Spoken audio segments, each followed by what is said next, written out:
Now these poor little girls, they're having their last meal because I'm at a slaughterhouse picking up bone and meat meal. All the stuff people don't eat, they don't waste a thing. They even harvest the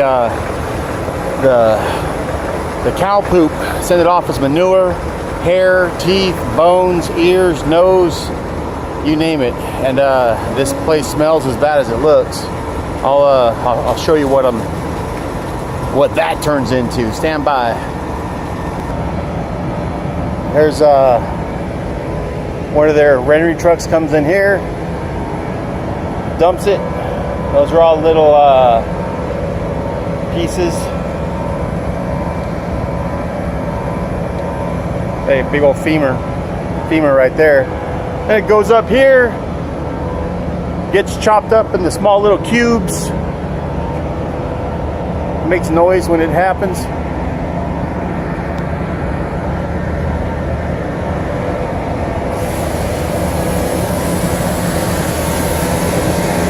Goes up there, goes into there, gets dried out, turned into powder, comes out this chute into the trailer. And pretty much the final product. And that red stuff down there, it's all blood. I brought my buddy here one time, he's a doctor, said this place smells just like a morgue. They used to have a bunch of grass growing down there by the pens. I used to grab a handful and feed them. But they're not big on feeding them and touching them, and let alone taking pictures. But this is a bone and meat meal going to a feed plant. I don't know if they're making dog food, cat food, stuff like that. Takes about an hour to load. A little frustrating because this center walkway doesn't allow me to line up.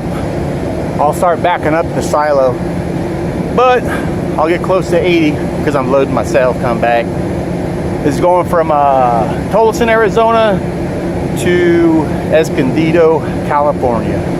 360 something miles. Yeah, come on.